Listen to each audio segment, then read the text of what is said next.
Hello అండి, అందరికీ నమస్తే. Welcome back to my channel. ఈరోజు వీడియోలో చూసారు కదా, పచ్చి రొయ్యలు ములక్కాడ వంకేసి కూర చేశానండి. దానికోసం కొన్ని రొయ్యలు తీసుకున్నాను నేను. అల్లం వెల్లుల్లి పేస్ట్, అలాగే ధనియాల జీలకర్ర పౌడర్, ఒక టమాటో అండ్ 3 గ్రీన్ చిల్లీ తీసుకున్నానండి. ఒక 3 ఆనియన్స్ని కట్ చేసుకున్నాను. అలాగే ములక్కాడలో వంకాయలు కూడా కట్ చేసి పక్కన పెట్టుకున్నానండి. ఇప్పుడు స్టవ్ ఆన్ చేసి కడాయి పెట్టుకున్న తర్వాత పచ్చి రొయ్యల్ని వేయించుకోవాలండి. ఫస్ట్ ఆయిల్లోని నిన్నటి శుభ్రం చేసి కడిగేసి పెట్టుకున్నాను అనమాట పక్కన. ఇలా వేయించినప్పుడు పచ్చి రొయ్యలు అంటుకుంటాయండి కడాయికి. ఏం కంగారు పడాల్సిన పని లేదు. అందులోనే మనం ఆనియన్స్ వేసి వేయించేసుకోవచ్చు. ఆనియన్స్ బాగా ఫ్రై అయిన తర్వాత అందులో గ్రీన్ చిల్లీ కూడా వేసి ఫ్రై చేసుకోవాలండి. ఇప్పుడు ఇందులో నేను టమాటో వేస్తున్నాను. టమాటో కూడా ఫ్రై అవనివ్వాలి. తర్వాత ఇప్పుడు ఇందులో నేను వంకాయలు వేస్తున్నానండి. వంకాయలను కూడా ఆయిల్లో బాగా మగ్గించుకోవాలి. ఇప్పుడు ఇందులో నేను అల్లం వెల్లుల్లి పేస్ట్ వేస్తున్నానండి. పచ్చివాసన పోయే వరకు కూడా దీన్ని మనం ఫ్రై చేసుకోవాలి.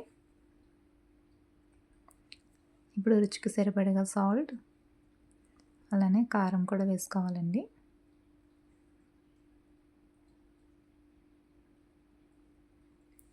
ఇప్పుడు దీన్ని కలుపుకోవాలి.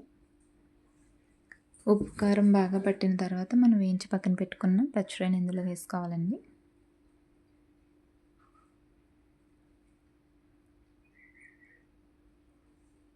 ఇది ఫ్రై అయిన తర్వాత మనం ఇందులోకి వాటర్ యాడ్ చేసుకోవాలి.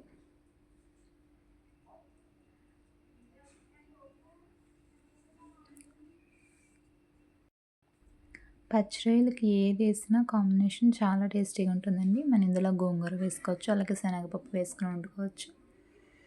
ఏది వేసినా బాగుంటుంది. వాటర్ వేసిన తర్వాత మనం కట్ చేసి పెట్టుకున్న ములక్కాడను కూడా ఇందులో యాడ్ చేసుకోవాలి. ఇప్పుడు మూత పెట్టేసి ఒక 5 మినిట్స్ దాన్ని అలా పక్కన ఉడకనిద్దామండి. అది ఉడుకుతుంది. చూసారా, 5 మినిట్స్ అయిపోయింది. చక్కగా ఉడుకుతుంది.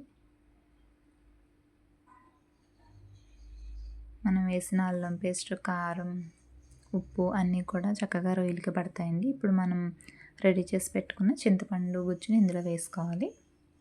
ఒకవేళ నాకు పులుసొద్దు ఇగురు కావాలన్న వాళ్ళు ఇలానే స్టాప్ చేసుకోవచ్చండి, అందులో కొంచెం మసాలా వేసుకుని. కానీ నేను పులుసు పెడుతున్నాను కాబట్టి ఇందులో చింతపండు పులుసు యాడ్ చేసుకున్నాను. ఇప్పుడు మనం ధనియాలు జీలకర్ర పౌడర్ని పక్కన పెట్టుకున్నాం కదా, అది ఇందులో వేసుకోవాలి.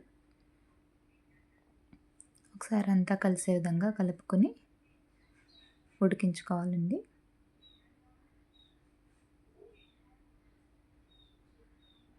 మూత పెట్టి ఒక 5 మినిట్స్ మళ్ళీ దీన్ని ఉడకనిద్దాం. చూసారు కదా, చక్కగా పులుసు అయిపోయిందండి. చాలా టేస్టీగా ఉంటుందండి. తప్పకుండా ఒకసారి ట్రై చేయండి. అలానే వీడియో నచ్చినట్లయితే లైక్ చేయండి, షేర్ చేయండి, సబ్స్క్రైబ్ చేయడం మాత్రం మర్చిపోకండి. Thank you so much for watching.